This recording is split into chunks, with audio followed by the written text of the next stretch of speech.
সবাইকে শুভেচ্ছা ও ভালোবাসা জানিয়ে আমি আফতাব হালদার আজ শুরু করছি ভোটের খবর। আজকের ভোটের খবরে থাকছে সপ্তম দফা ভোটের বাংলায় কোন কোন আসনে ভোট হবে এবং কোন দলের হয়ে কোন কোন প্রার্থী দাঁড়িয়েছে একবার দেখে নিন। বাংলায় সপ্তম দফার ভোটে প্রথমে চলে যায় বসিরহাটে। বসিরহাট আসনে তৃণমূলের হয়ে দাঁড়িয়েছেন হাজী নুরুল ইসলাম, বিজেপির হয়ে লড়াই করছেন রেখা পাত্র, সিপিআইএম এর হয়ে লড়ছেন নিরাপদ সর্দার আর আইএসএফ হয়ে দাঁড়িয়েছেন শহীদুল ইসলাম মোল্লা। এখানে মূলত ত্রিমুখী লড়াই হবে তৃণমূল, সিপিআইএম ও আইএসএফ এর মধ্যে, কারণ ওখানে মুসলিম ভোট বেশি সংখ্যায় আছে, তাই মুসলিম ভোট একটা ফ্যাক্টর হয়ে দাঁড়িয়েছে। তবে দিনের শেষে তৃণমূলের জিতে আসার সম্ভাবনা খুব বেশি।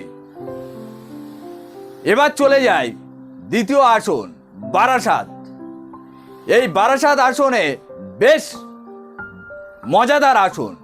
এখানে তৃণমূল হয়ে লড়ছেন কাকলি ঘোষ দস্তিতা, বিজেপির হয়ে লড়ছেন স্বপন মজুমদার আর ফরওয়ার্ড ব্লকের হয়ে লড়ছেন প্রবীর ঘোষ, আইএসএফ এর হয়ে লড়ছেন তাপস ব্যানার্জি।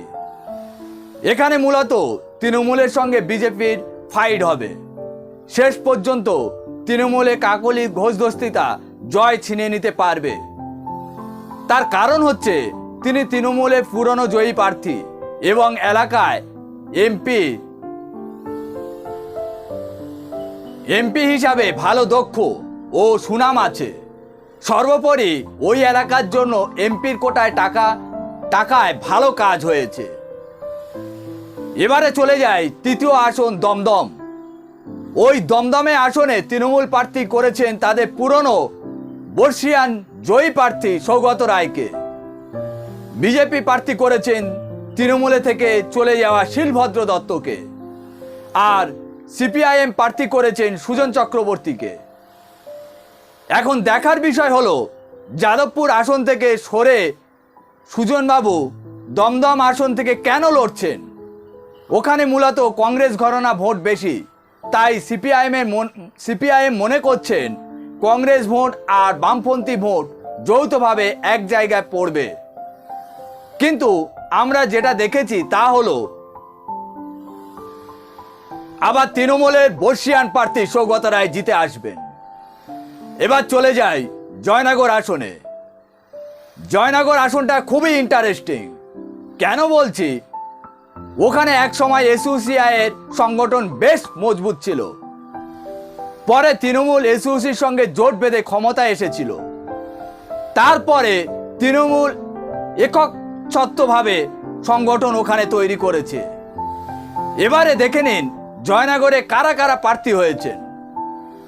তৃণমূলের হয়ে প্রার্থী হয়েছেন প্রতিমা মণ্ডল, বিজেপির হয়ে প্রার্থী হয়েছেন অশোক কান্ডারি, আইএসএফ হয়ে প্রার্থী হয়েছেন মেঘনাথ হালদার। কিন্তু ওখানে যারা পুরনো সংগঠন এসইউসিআই তারা কার প্রার্থী দিয়েছেন আমরা জানি না, তাই বলতে পারছি না। জয়নগর আসন থেকে জিততে চলেছেন তৃণমূলের জয়ী প্রার্থী প্রতিমা মণ্ডল।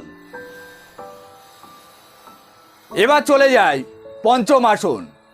পঞ্চম আসন হলো মথুরাপুর। এই মথুরাপুর লোকসভা আসনে তৃণমূল প্রার্থী করেছেন তরুণ যুবনেতা, কম বয়স, কাজের মানুষ, অল্প বয়স হওয়ার দরুন ভালো দৌড়ঝাঁপ করতে পারে।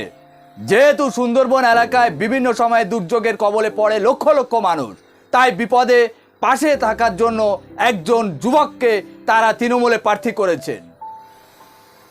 বাপি হালদারকে তৃণমূলে প্রার্থী করেছেন। বিজেপির হয়ে প্রার্থী হয়েছে অশোক পুরকাইত আর আইএসএফ হয়ে প্রার্থী হয়েছেন অজয় কুমার দাস। এখানে জিততে চলেছেন বাপি হালদার। এবার চলে যায় 6 নম্বর আসনে। 6 নম্বর আসন হলো ডায়মন্ড হারবার। ডায়মন্ড হারবার আসনে তৃণমূলের হয়ে লড়ছেন তৃণমূলের সর্বভারতীয় সাধারণ সম্পাদক অভিষেক ব্যানার্জি, বিজেপির হয়ে লড়ছেন তাদের পুরনো প্রার্থী অভিজিৎ দাস আর সিপিআইএম এর প্রার্থী হলেন প্রতিকুর রহমান। যাই হোক, ডায়মন্ড হারবার নিয়ে কিছু বলার নেই। এখানে দেখার বিষয় হচ্ছে তৃণমূলের প্রার্থী অভিষেক ব্যানার্জি কত লক্ষ ভোটে মার্জিনে জিতে আসে সেটাই দেখার বিষয়। এবার চলে যায় 7 নম্বর আসন।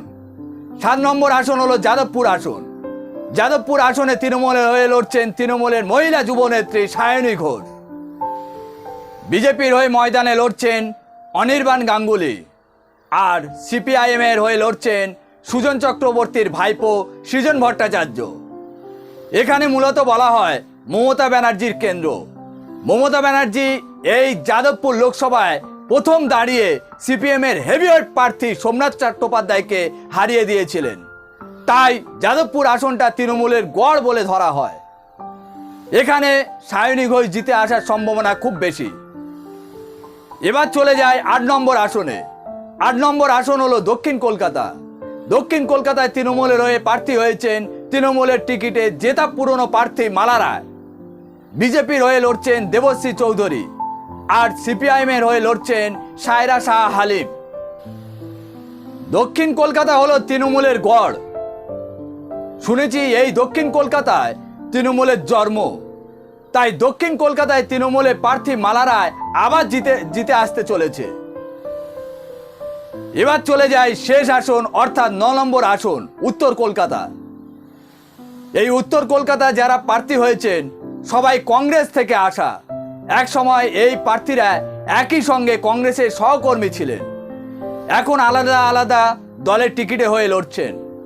এবার দেখে নিন উত্তর কলকাতায় প্রার্থী কারা। তৃণমূলের হয়ে লড়ছেন তৃণমূলের পুরনো জেতা বর্ষীয়ান প্রার্থী সুদীপ বন্দ্যোপাধ্যায়। বিজেপির হয়ে লড়ছেন তাপস রায়। এখানে একটু তাপস রায়কে নিয়ে বলি। তৃণমূলের থেকে টিকিট না পাওয়ায় বিজেপিতে যোগদান করে টিকিট ছিনিয়ে নিয়ে তাপস রায় এসেছেন। আর কংগ্রেস হয়ে লড়ছেন সেই সবার পুরনো সহকর্মী সহনেতা প্রদীপ ভট্টাচার্য। এখন বিষয় হচ্ছে তিনজনেই এক সময় একই সঙ্গে কংগ্রেস করতেন। দিনের পরিবর্তন হাওয়ার পরিবর্তনে নিজেদের অবস্থানও পরিবর্তন করেছেন। যাই হোক, উত্তর কলকাতা বরাবরই দেখেছি কংগ্রেস ঘরানা মানুষের বসবাস। তো বিগত কয়েকটা নির্বাচনে সেটা তৃণমূলের দখলে চলে আসে। তাই এখান থেকে তৃণমূলে বর্ষীয়ান পুরনো জেতা প্রার্থী সুদীপ বন্দ্যোপাধ্যায় জেতার সম্ভাবনা খুব বেশি। এই হলো আমাদের 9টা আসনে পর্যালোচনা। ভালো লাগলে শেয়ার করে দেবেন। আজ এখানে শেষ করছি। সবাই ভালো থাকবেন, সুস্থ থাকবেন আর আমাদের পাশে থেকে সহযোগিতা করবেন। Tata, bye bye.